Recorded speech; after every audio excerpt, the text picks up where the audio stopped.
Is that an X? Is that an O? So sports talk? Yeah, let's go.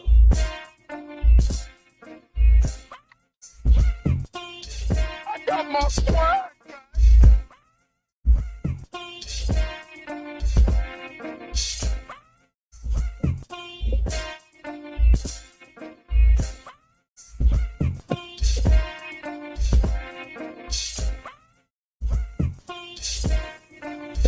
Yeah. Oh yeah.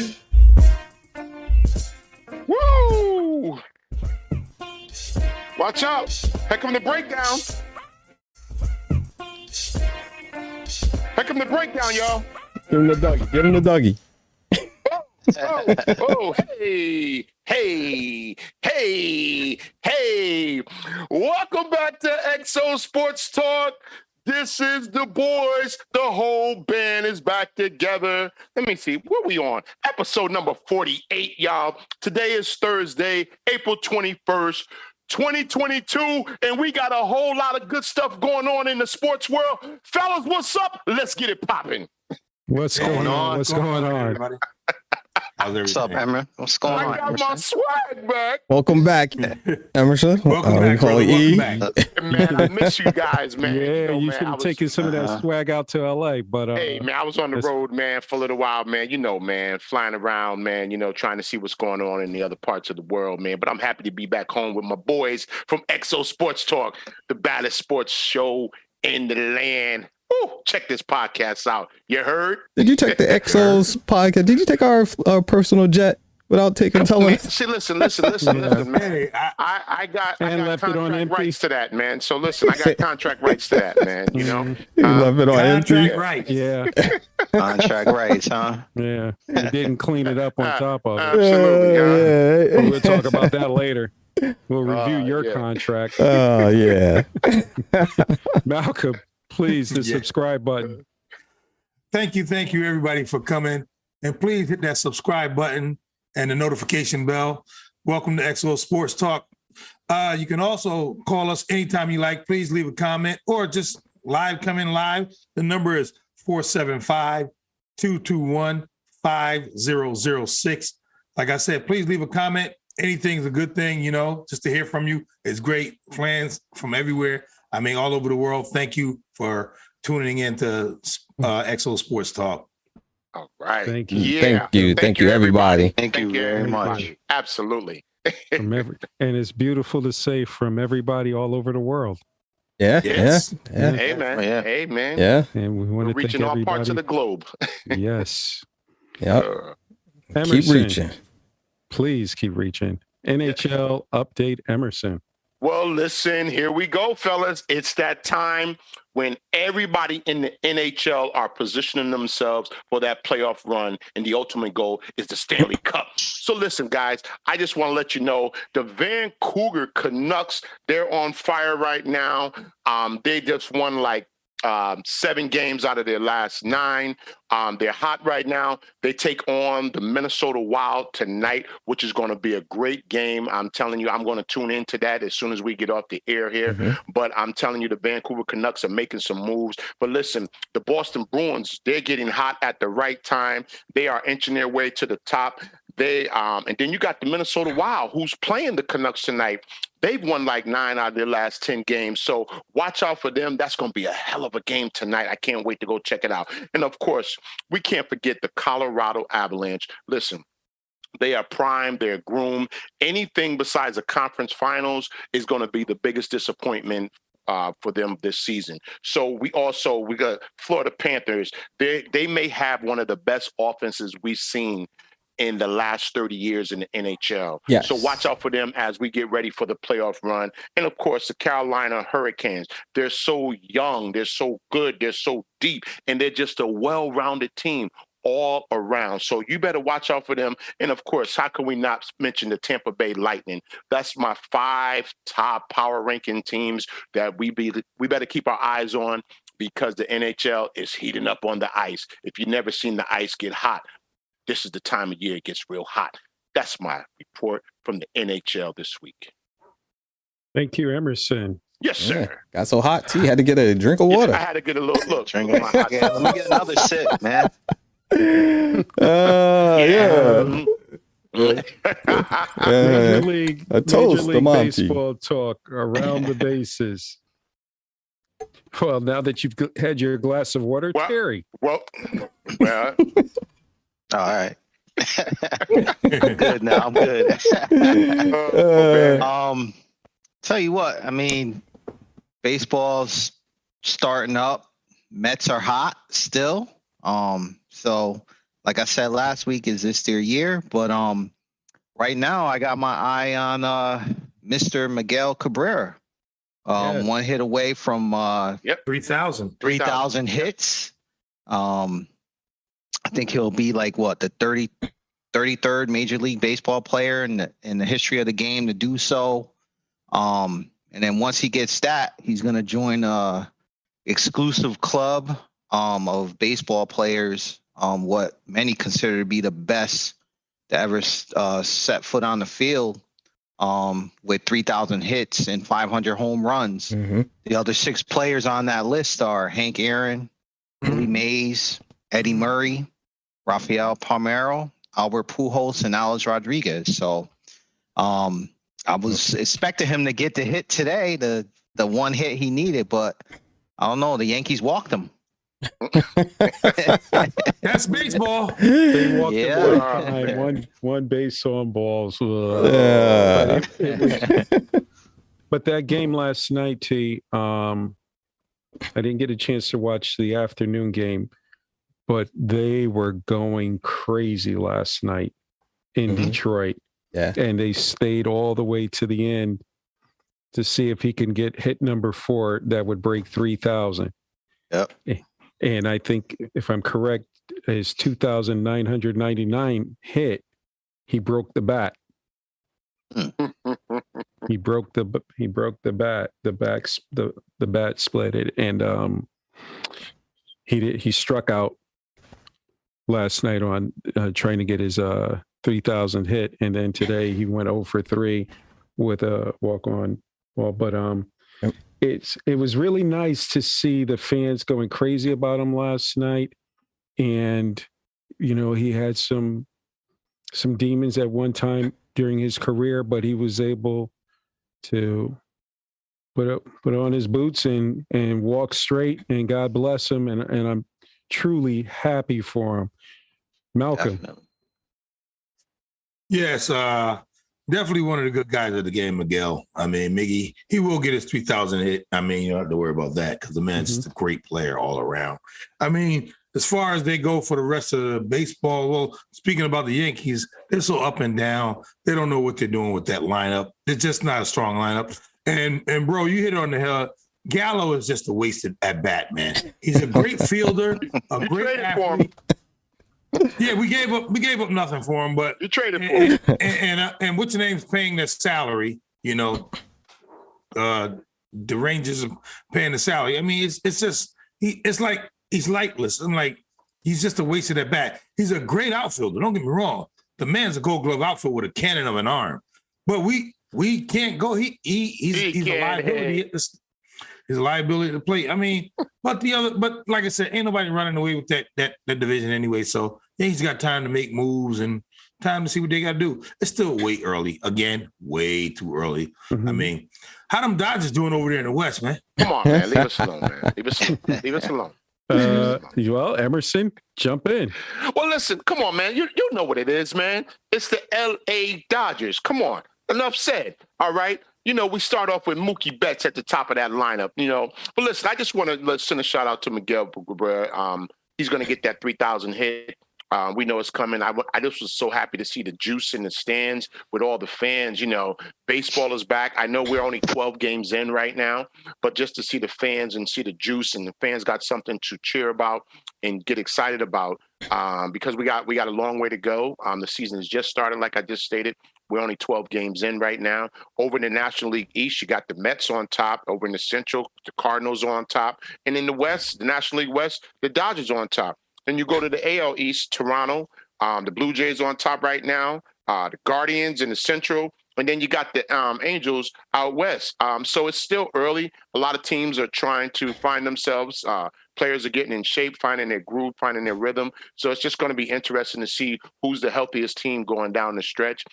Pitching is going to definitely be a major factor going down the stretch. What team could hold up in their pitching and their bullpen, and then of course the deadline trades that always happen just before that last playoff run during midseason. So we'll see what happens. I'm excited. Major League Baseball is back. Brother Emerson, I just want to say something. I was told a while ago that you can't win the World Series in the month of April. So it's a long way to go. Long way to go. As the Atlanta Braves have proved us. They did it last year. We saw they were like below 500 or something, at the All-Star break or something, and look what happened. Okay, so Malcolm, they were 5 games under 500 at the All-Star break before they made a trade. Yes.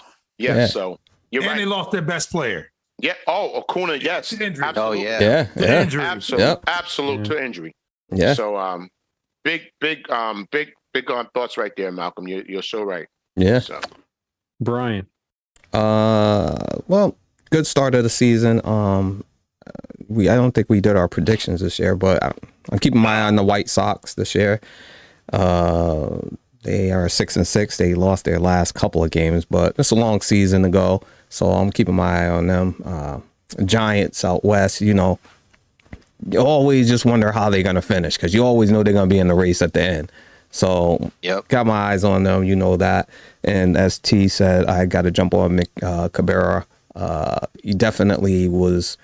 I'm not a die-hard baseball fan, but he is one of the batters and hitters that I appreciate. He reminds me a lot of the guy that I like, Barry Bonds. He could hit with the power and also with accuracy. He would just place the ball wherever it needed to be, so he would get that. So kudos to him getting that. I'm sure he's going to get it sometime very soon in the next game, but he's going to get that 3,000, and he's well deserved for it. Absolutely. Yep. Yeah. Kudos to the big man because he had an infield single yesterday, and that big tractor trailer was shifting gears. He was moving down that line, and he got that hit. God bless him. But man, that was a sight to see. So far, for me, watching the Yankees and seeing Mr. Galloway, Malcolm will know this about the Yankees. Send Mr. Joey Galloway down to Gallo. Not Gallinari. Say that his elbow, his knee is hurting, and so he can go down in the Yankee farm system and work on his swing.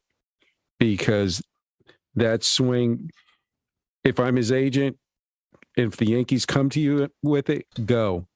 Because you're only going to hurt yourself if you continue playing like this. You need some time away to really hone in on your swing and try to get it back. Because what you're doing right now is just going to put you on the bench, and you're just going to be a paperweight for the Yankees. Send him to A-ball. He needs to go to A-ball. But not AAA, not AA, A-ball. How much? Moving right along from Emerson. How much money y'all give him? He ain't making no money. He really not making no money yet. Toss him to the side. NFL mock draft. Still early. Yes, sir. Way early. 1 through 15, guys, in the first round. Emerson, tell me what you got. Listen, man, we know this is one of the deeper drafts we've ever seen in the last few years. It may be one of the deepest drafts, especially from several different positions. Not counting the quarterback right now. There are a few good quarterbacks in this draft that's probably going to go in the first round, and I think some guys are going to go in the second round. We know that Kenny Pickett's name's out there. People have questioned his hand size, but they also question Patrick Mahomes' hand size as well. So we can't go on all those different analytics and measurements that some of the experts say. I think it's in-game ability to read, react, be able to lead your team as you as you position yourself in this NFL, because it's a whole different ball game from NFL to college. I'm just excited to see this wide receiver draft class because it's really deep. I believe you can get into the third round with some of these top tier receivers. So if a team is in desperate need of a wide receiver right now, this is the draft to go get them. I know we've seen a whole lot of things going on in the NFL. We saw Tyreek Hill get traded. We saw Adams get traded. We saw A.J. Brown wants some more money right now. Now we're even seeing Deebo Samuel said he wants to get traded, but we know he wants to get paid too. But if you're looking for a receiver in this draft, this is the draft to go get it. You don't have to move. You can probably just stand pat. That receiver will fall to you. There's some amazing cornerbacks in this draft. There's some amazing safeties in the D linemen and the O linemen. It's just a rich draft all the way around. I see every team in the NFL walking away with 3 to 4 players that can impact their football team this coming season through this draft right here. Interesting. Terry. Well, I gotta agree with Emerson. It's a really deep draft.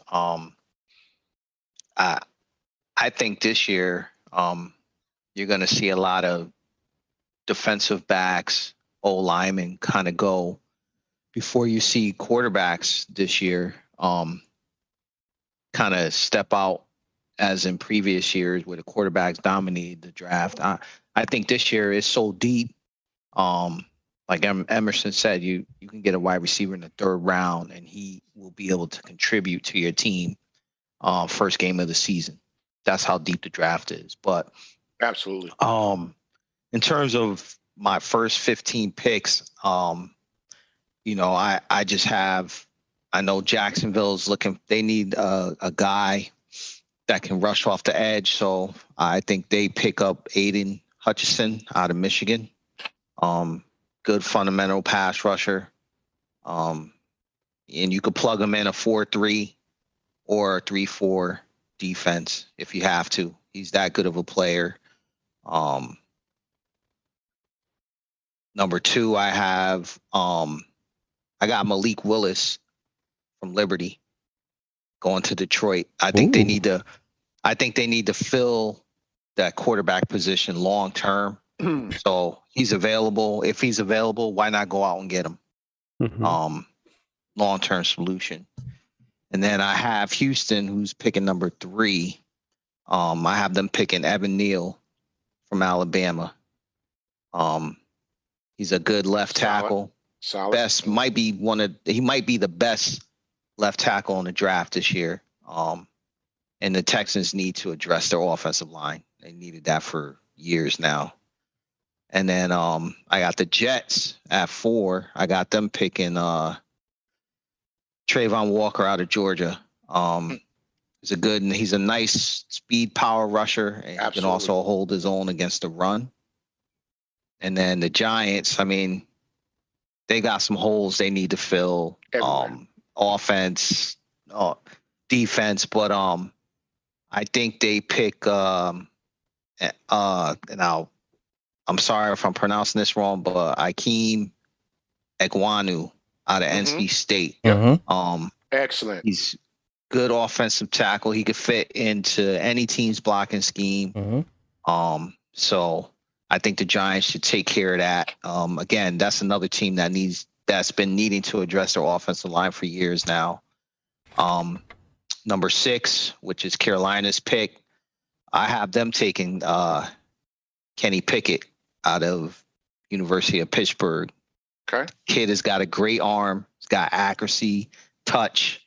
He's got good arm strength. He could put some zip on the ball too. So I think Carolina needs to answer their quarterback situation as well. And then the Giants, who picking 7 with the pick they got from Chicago. I think they pick up Ahmad Sauce Carter out of Cincinnati. I think they make that pick because that's a need. Yeah, hell of a player. That's a hole they need to fill. And then I got Atlanta picking Garrett Wilson out of Ohio State. Very quick receiver, very explosive. He can make defenders miss and, get you those yak yards. Now, Seattle, I got them picking Desmond Ritter out of Cincinnati. A lot of scouts are saying he's already pro ready. He's moving up the board very fast. They say he's got a good arm. He's athletic. He can get outside the pocket. Sort of similar to Russell Wilson. I think that's Pete Carroll's guy. And then at number 10, I have the Jets taking Drake London from USC because he can do just about everything. Getting off the line of scrimmage against press coverage. He's got enough length to make tough catches if he's jump ball catches if need be. And Zach Wilson needs another wide receiver. Are we going 15 or 10? 15, sir. All right. So the Commanders, I have them taking Terry McLaurin just to shore up that secondary. I really think that they should try to get a quarterback, but if they're going with Carson Wentz for now, why not address that secondary? And then I have the Vikings at 12 picking Khair Elam. He's an exciting player. The thing that everybody likes about him is, from what I heard the scouts say, that he's not a reactive player. He's purely proactive. So they're saying that he's really good at making pre-snap and post-snap reads. So I like that. I like them addressing their cornerback position there. And then I have Houston at 13 picking Jordan Davis, defensive tackle out of Georgia. He's got nice size, good strength. He can break through blocks.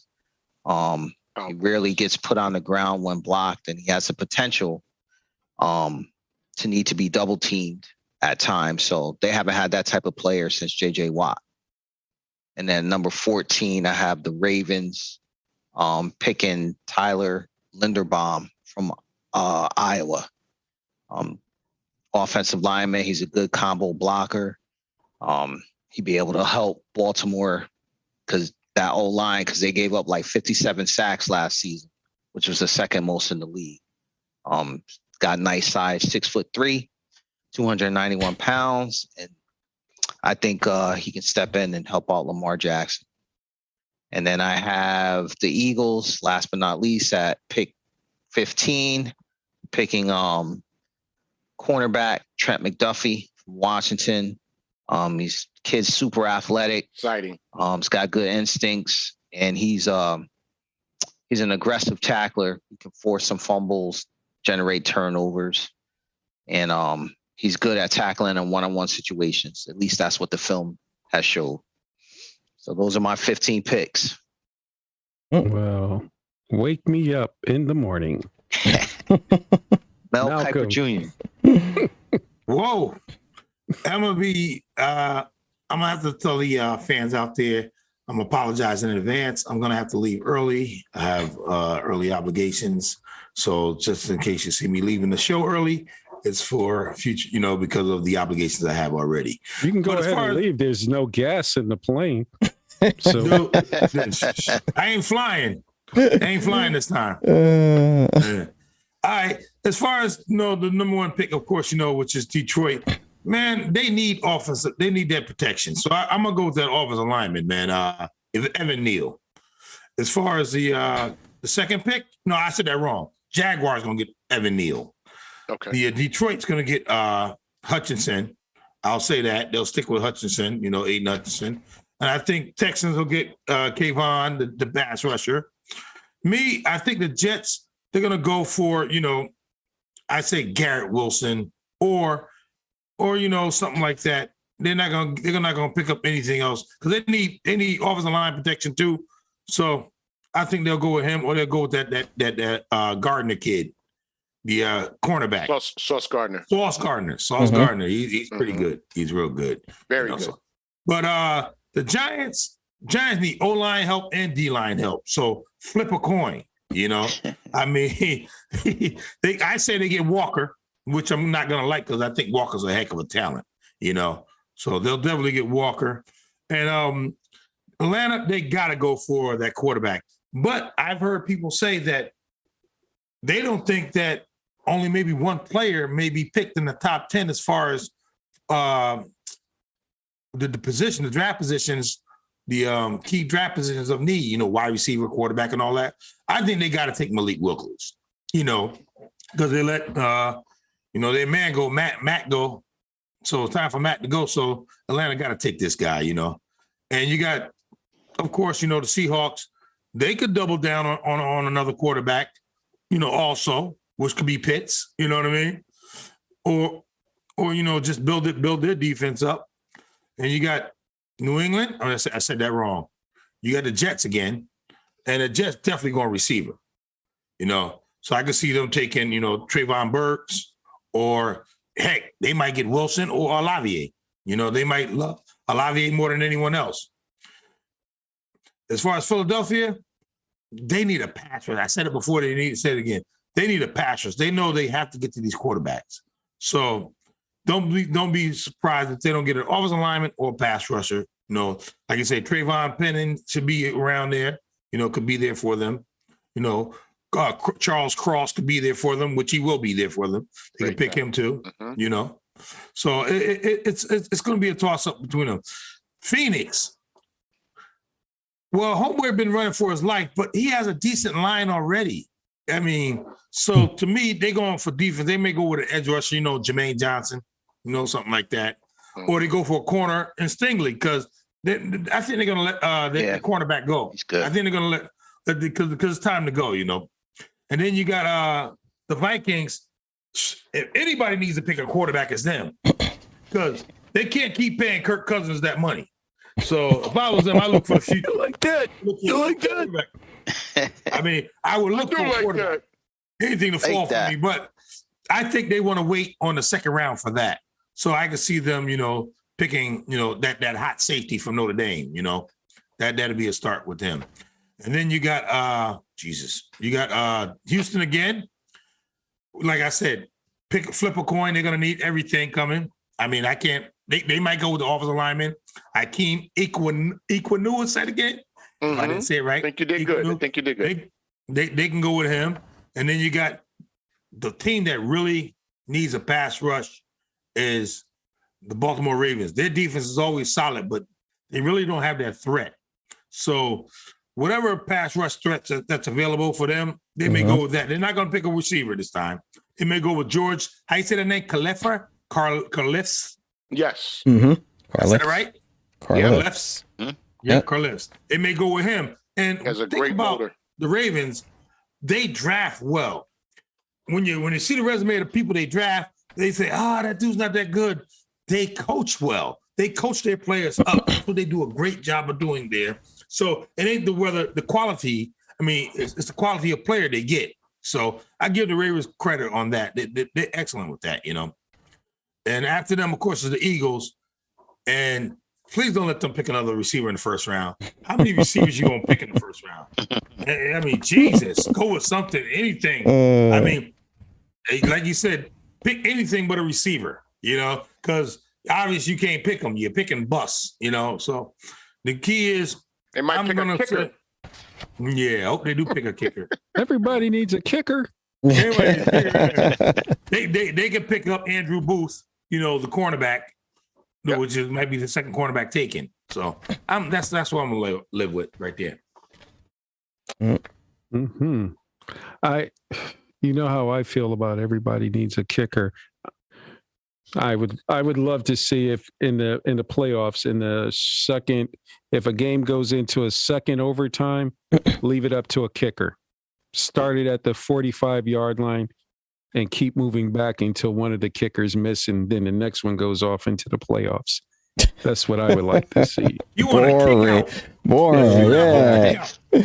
Nobody's there to see the kicker. Happy to hear that. Give him some more money. Exactly. Yeah. How much do you think the price tag would be for a quality kicker then? A kicker would be making almost $10 million. Well, remember Al Davis was the first. Was he the first to draft a kicker at first round pick? Janikowski. Yeah. Yep. Pick Janikowski in the first round. He also took a punter in the first round one time. Yeah. Ray Guy. Ray Guy, I think, wind up making to the Hall of Fame. Yeah. Yes, he did. Yeah. Wow, as a punter? Yeah. Yes. Wow. Yeah. An awesome punter. Yeah. Back in the 70s. Yeah. Brian. All right. So I'll go through. I got Jacksonville taking Adrian Hutchinson. I think that's going to be the move that they're going to go. I'm going to kind of go through quickly and just pick out the players that I kind of think stand out. Detroit, I think they're going to go with Kayvon. Get me wrong. Thibodeau. Yeah. Mm-hmm. Houston, I got taking Derek Stanley from LSU. I like that corner. 6'1", ran a 4.3 40. I like him. Jets, I got them taking Kyle Hamilton. Giants, I got them taking Sauce Gardner. I think they need some defensive back help. He, to me, is the best corner in the draft. To me, I think. By far. Solid. Did I do the Jets? I did the Jets, right? We'll go to Carolina. I got them taking Charles Cross from Mississippi State. N'Kobe Dean, is that right, Em? Mm-hmm. Yep, from Georgia, going to the Giants. I like him. Atlanta, I know y'all was, T was talking about them taking Willis, but I think they're going to take Desmond Ridder because I think he's more season ready. Willis, I think he needs to sit on the bench for a year. So I think that's where they're going to go with that. Seattle, I got them taking Evan Neal. Jets, I got them with George Khalif. Another standout. This is a player I'm keeping my eye out for. 6'4", 275. He got good hands. So he's definitely pro ready already. Then you got Washington taking Garrett Wilson. Sorry about that. Minnesota, Trent McDuffie. Houston, Jermaine Johnson. And then we got Baltimore. Akeem, how you say it? Oka from North Carolina State. From North Carolina State. Okanawa. Yeah. Sorry if I pronounced it wrong. That's good. But I like him. And then Philly, I think they're going to take Drake London. Wide receiver. They're going to trade out of it. They'll probably trade out of it. What? I'm just going to give my I'm not going to go through my whole 15, but I think Aiden Hutchinson is going to be the first pick in the NFL draft. Mm-hmm. And I think Washington is going to go with Garrett Wilson, wide receiver out of Ohio State. This is where I think it's going to get interesting. I think that quarterback, Ridder, is going to wind up going to New Orleans. New Orleans has 2 picks in the draft. Mm-hmm. And I think they're going to get him around the 16th pick. I think the Eagles, I don't think the Eagles, Malcolm, are going to go wide receiver. I said they I think the Eagles are going to go offensive guard out of Boston College, Ryan Johnson, and safety Jackson Hill out of Michigan. But I have a funny feeling. I don't believe Atlanta is going to go for a quarterback in this draft. I think Atlanta, what they're going to do is take Kyle Hamilton out of Notre Dame, safety. 6'5", 6'4". Yeah. Oh my gosh. He's a monster. Remind me of the safety from Seattle back in the day. What was that? They have back in the day. Yeah. Atlanta has a Yeah. Atlanta Cam has a Chancellor. problem right now with their cap. Cam Chancellor. And not their cap, but dead money with Matt Ryan. And They're free. well, you still have some money left on them from Matt Ryan, even though they Hey, I traded. sent the list. Hey, B, I wish you would have stored it down. It showed all the teams that had, cap room. Let me see what is that. Oh, Jesus. Yeah. Uh, And you got to think about Baker could shake this up too. And Yeah. that's where I was getting ready to go next. I believe that Seattle is going to go with an offensive tackle, Evan Neal out of Alabama, 6'7", 360 pounds. He's a monster. and where do you think he's going to fall? He's going to fall ninth, No. offensive God. tackle. So Jeez. with Oh, all well, those okay. names, But my, go ahead, Gore. and I do believe Baker Mayfield is going to be with Seattle because Cleveland's going to wind up. They're going to have to release him. Nobody's not going to make a trade for him. So I believe that Baker Mayfield will be with Seattle. And at 20th, I think Malik Willis will be with the Steelers. Okay. And let me say this, guys. I want to tell you, you're going to see some major surprises. All those names you guys went through that we went through just now, just a lot of these guys are going to fall into the second round because, again, this draft is just that deep. You're going to see guys with first round pedigree fall into the second round. Mm-hmm. This is what I love about this draft so much because it's so rich and so rich. I mean, when I say rich, I haven't seen this in many, many years.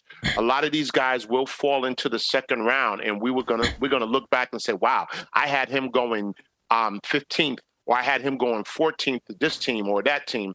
You're gonna see these players fall into the second round because this draft is so rich. And then as we all know, every year it happens. There's something that comes out about a player, whether it's something about an injury that wasn't discovered at his pro day or at the combine, and then this player is still sitting in that room or where he thought he was going to be one of the top 10 picks. Something always happens like that. There'll be some rumors around during the draft, and this player will fall. It happens every year. We've seen it over and over, and then somebody's going to get a wonderful player at pick number 30. Pick number 34, pick number 35, and I hope it's pick number 24. Well, that too. Yeah. Wonder what team that is. Yeah, Right. We're going to have to move on. USFL. Aaron, real quick. I'm sorry. Sure. Just wanted to give a shout out to Debbie Gamble, who's tuning in. She says, Hey, Debbie. Dad, okay. what's up? Thanks for tuning in. Yeah, she's been hanging out with us. And, for a while. That's cool. All right, cool. Bill Dixon.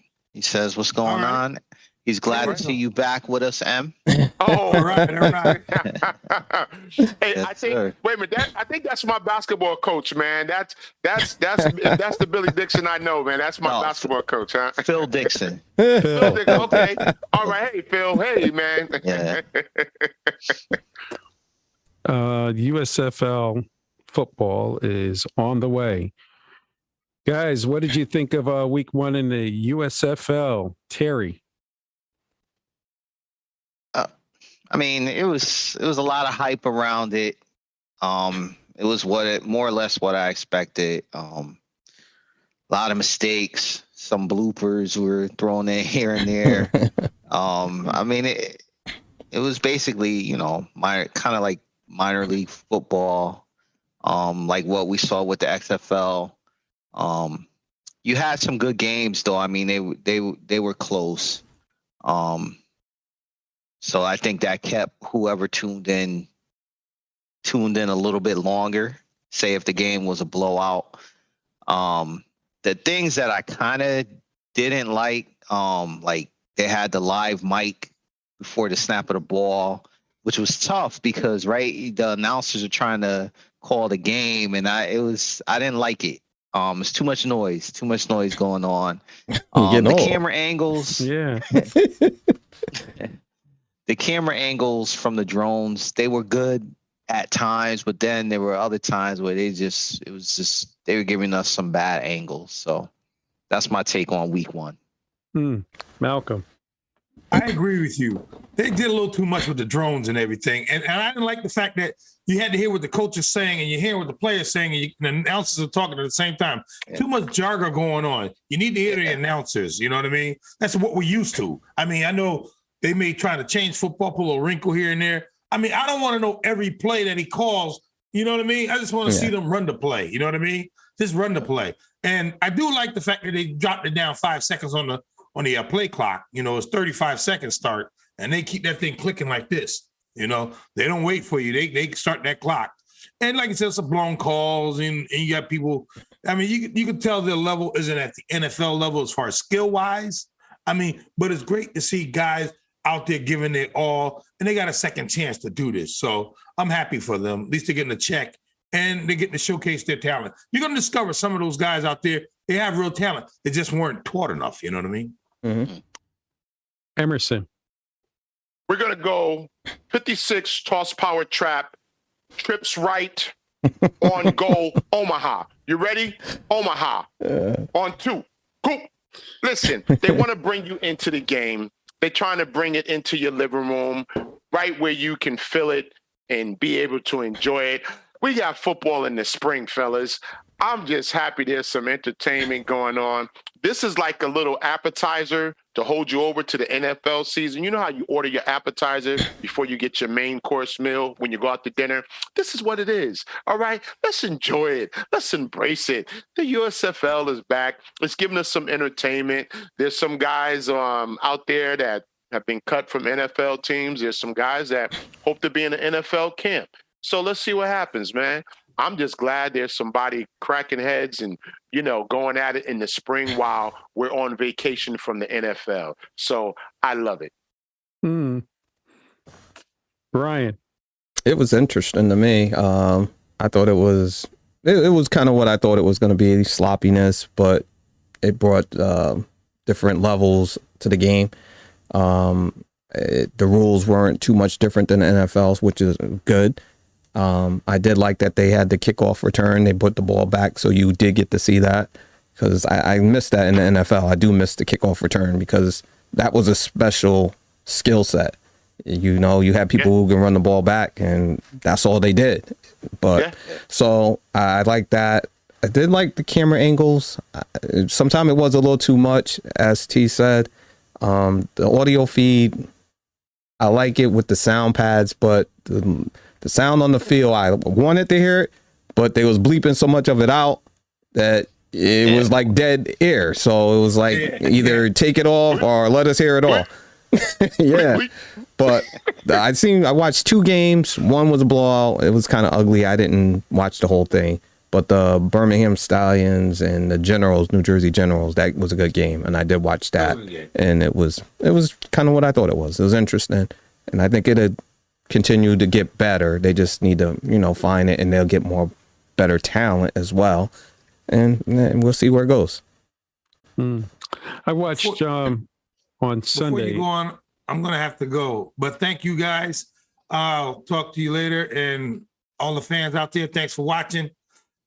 You take it easy, bro. And bring the plane back, man. Put some gas in it, buddy. See you later, buddy. Bring back all the winners from Vegas too. Hey, buddy. We'll see you later. You might want to take a couple of cans of Lysol on the private jet too. Oh man.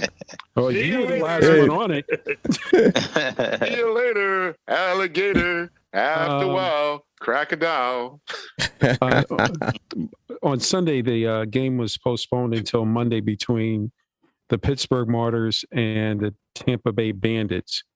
And they showed instead behind the scenes of the USFL. And there's a Pittsburgh Martyrs coach. He's a little guy. And he's got the team, and he's just dropping F-bombs left and right. This is the place you want to be. If you don't want to be here, bleep, bleep, bleep. And we got rules here, and you got to go by these rules. And if you don't go by the rules, you're out of here. All of a sudden, he had to have a meeting. One of the assistant coaches looked like he was about 80 years old, and he needed a walker. And then he had this real big guy who could have either played defensive tackle or on the offensive line there. And I'm like, wow, that's a big assistant coach.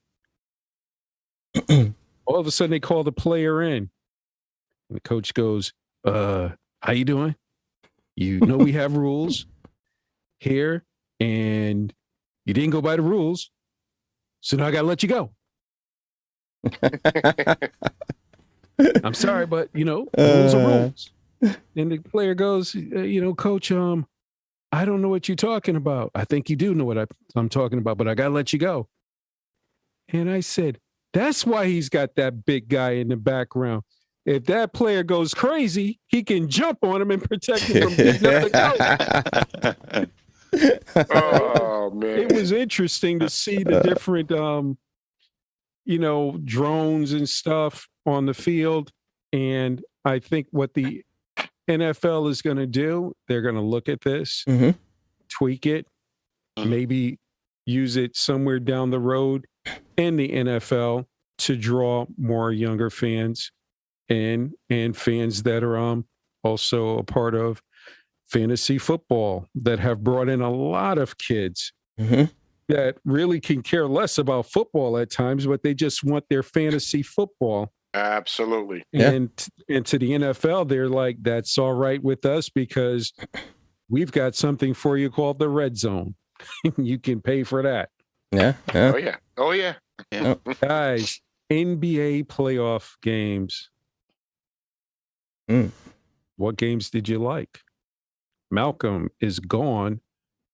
Goodbye, Malcolm. Emerson. Listen, I like them all. The NBA, it's fantastic. It looks like Philly is getting ready to make their mark right now, and they're setting the tone, letting everybody know that, hey, we're here and we plan on being here for a while. We're not going home no time soon. So big up to the Philadelphia 76ers. Joel Embiid is trying to make his point that I am that guy. And you better recognize I am that guy. We just know he's a phenomenal player. I like what he's doing there in Philadelphia. Just basically also jumping over to staying in the East with the Heat. They're just doing what they do. They're just playing great ball right now. The Celtics being able to pull off those wins against the Brooklyn Nets after a game that I thought the first game when they only won by 1 point. I said, wow, you only won by one, and Kevin Durant had a bad game. But they came back and they said, no, we're going to show you that we're for real. The defense that they're playing. So big up to the coaching staff for the Boston Celtics. They have something good going on right there. This East is going to be tougher than I thought it was going to be. We know Milwaukee's a stud. Moving out west there, I want to take a look at that Pelicans and the Suns series because now that Booker is hurt, and we always talk about availability is the best ability. So without Booker, I'm just wondering how things are going to look right now for the Phoenix Suns, who look like they were just going to be on a roll and kind of roll through everybody. Things might change out there. I really wish I could see Luka Doncic being able to be healthy. And like we always talk about, health is a major issue when it comes down to the playoffs because night in and night out, they're going at it. So it's going to be interesting to see. Of course, my Lakers aren't in it, but we won't talk about that. Memories, like the calling of my eyes. Next year, man. Yeah, before I get into my spiel, I just want to give a shout out to brother Alfonso. He's shouting out Cuz Fonz from California. Yo. Cali. Fonz, what's up, man? Going on. Thank you for tuning in. Thank you, brother. Thank you, man. Yeah. 540. Thank you. Yeah. But I mean, like Emerson said, I like all the games as far as the games I like because it's playoff basketball and the NBA. So it's always good TV, good drama. But games that I'm really tuning into are that the Memphis Grizzlies and the Timberwolves series that's going on. Two young teams that, I mean, they're going at it. It's physical. It's been physical both games. There's a lot of talent on the floor. Yep. Both sides of the ball. Yep. I think this is going to go 7. And I think in order for the Timberwolves to pull this out, if they can, D'Angelo Russell's going to have to make an imprint on the game. And he hasn't done so far for 2 games. So I'm looking for him to step up when they get back in Minnesota. And, you know, the Celtics Nets games, both games so far have been good, tough defensive games, at least from the Celtics standpoint. I'll say this, I have not seen a team, and the announcer said it as well, everybody's been saying, I have not seen a team defensively do what they've done to Kevin Durant. Yeah. Exactly. Yeah. So far, I have not seen it his whole career up to this point. So, I mean, and they were touted coming into the series as having a good defense, and they're showing it. So I still think that's going to go 6 or 7 games. I just don't see Kevin Durant not being able to put the ball on the hoop like he hasn't been able to do over these first 2 games. And then just in terms of what NBA teams are disappointing me in these playoffs, Utah Jazz, for me, you know, especially since Dallas doesn't have Luka Doncic. They should be taking care of business and be up 2-0 in this series. They should. And they were considered one of the top tier teams for most of the season, but they seem to kind of flame out towards the end of the season. They could be in trouble, honestly. So I got my eye on that, on the Utah Jazz. Right now, they're not living up to expectations. And then the other team for me is Phoenix Suns. I know Devin Booker got hurt, but I feel like they have enough experience on that team with Chris Paul. They have an NBA champion in JaVale McGee, and they went to the finals last year. So they have the experience. They have the playoff experience. They have the final experience. I feel like they should be up 2-0. I mean, they were winning games without Chris Paul. I feel like they have enough talent on the team to win without Devin Booker if Chris Paul's running the club, which he is. So, you know, they're headed back to New Orleans. They're without Devin Booker for, I think, a couple weeks. So it's going to get interesting. Crucial. You know, and I felt like Phoenix was the only team, in my opinion, if Phoenix is not 100%, and if they don't get out of this series to face the Golden State Warriors, I think the Golden State Warriors win the championship again this year. Brian. Just to jump on the Nets, Boston, as T said, the level of defense and physicality, you haven't seen this in a while, that the way the league and the NBA and the refs are letting them play. It's a very physical game. I like it. And as Terry also said, I haven't seen nobody kind of speed Durant up in the capacity that he's at. Normally, he just pull up and shoot up over people. Now, he seemed a little hesitant. Got to give Jason Tatum credit because he's D'ing him. Yes. And normally, you don't see your star versus your star, but he's on him. He's getting help, but he's on him, and he's still giving you the points. So normally, you don't get both. You get one or the other, but he's doing both of them. So his name is being thrown out there, as T said, as maybe he's on the next level. You heard rumors of maybe Ben Simmons coming back, playing in Game 4. I don't see that. You talking about somebody who shot 34% from the free throw last year. If you throw him in a must-win game like that, what are they gonna do? They're gonna put him on the line and they're gonna test him out. So confidence to be shot right there. But as T was also saying, I'm gonna jump the Grizz in Minnesota. that's a great game, man. It is an awesome game. All that young talent out there, and the fact that they have a genuine love for the team that they're playing for. They're repping the city, and they are going out there and they're calling shots. They're like, yo, as Giles said, we don't duck the smoke, we run up the chimney. And and Minnesota's like, well, we're going to give it right back to you. We don't care. Yeah. So I like that competitiveness. I like the way they are going about it. They're going like they got nothing to lose. And they're just like, yo, we are here to stay. And that's the way they're playing. Philly, Toronto, I still got issues with that. They should beat Toronto. They should sweep them. They are really a better team than Toronto to me. But when they get to the next team, well, now whatever happens with, Milwaukee, that might change everything. So, but Toronto, Philly, I still got concerns on them. As Terry also said, the Dallas and Jazz, disappointing in the Jazz.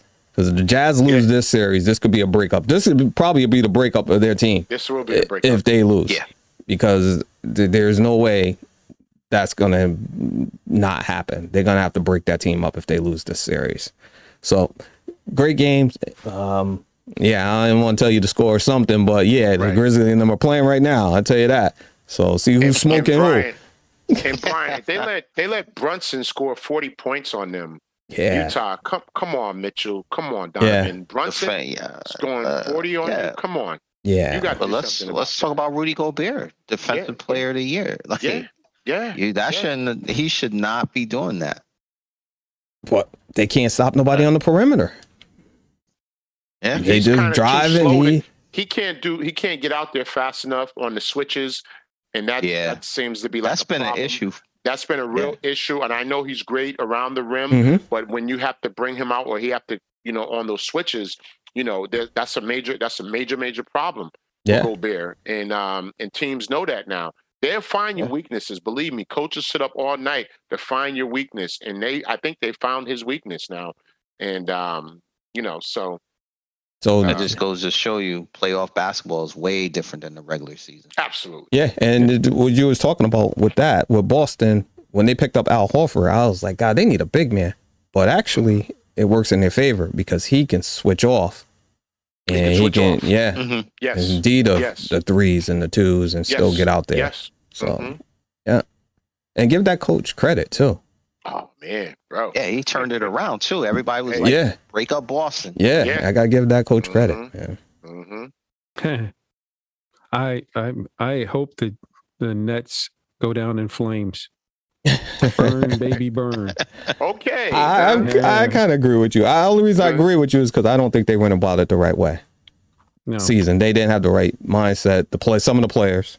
I'm not saying all of them, but some of the players. And Harden, I just when I look at Harden's game, I'm like, are you real? Are you taking this serious? Or do you? Sometimes I don't know if he really wants to play, or he's just out there. His game to me is you throw it up in the air and see what you get. I don't see somebody that is being consistent right now. That's how I feel. He keeps his beard nice though. Yeah, I can care less about his Christmas beard. Let me ask you guys a quick question: If Philly don't make it to the championship, and Harden, which he probably will opt out, do you sign him back to a super max? That would be a super max contract. No. Yeah. This is Aaron. No. Terry.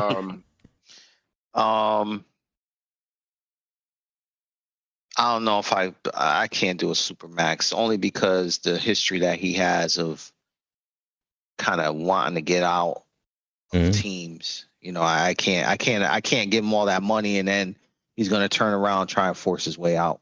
Yep. Emerson. It's hard not to sign him, and it's kind of hard to keep him as well. Like you said, Terry, about his history of forcing his way off of teams, and he kind of gets whatever he wants wherever he goes. It happened in Houston several times. He wanted this player, wanted that player, and then, well, you know what? I got to go now. He's just, we know he can score with the best of them. We know he's probably one of the top tier scorers in this league or that this game has seen over the last few decades.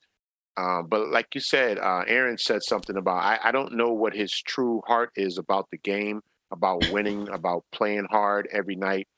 And if his mind is and body and soul are totally committed to the team, or is he just out there? And Aaron, you made that point, and I agree with you 110%.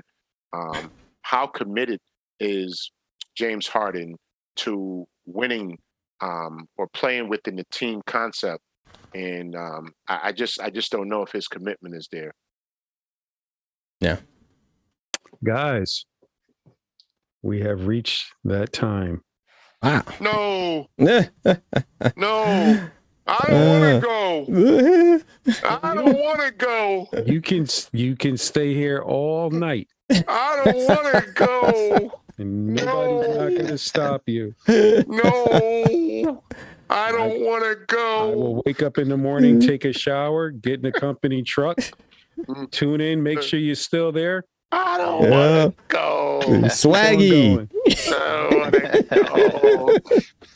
Tell the guy that I'm working with, John, hey, Swag Man is on right now. Check him out. I still want to play in the park. I don't want to go. I think he played in the park long enough. All right, Junior. Tell us about Terry, tell us about that subscribe button, please. All right. We want to thank everybody for tuning in tonight, either watching or listening in. We'll be back next week. We'll have the full band together next week as well. So tune in. As always, it'll be entertaining. God bless and good night. And we're coming close on the milestone of number 50. Ooh, 50. I don't want to go. I said I don't want to go. Keep it going. 10 more minutes. As Jackie Gleason said in Smokey and the Bandit, you just go right ahead. Yeah.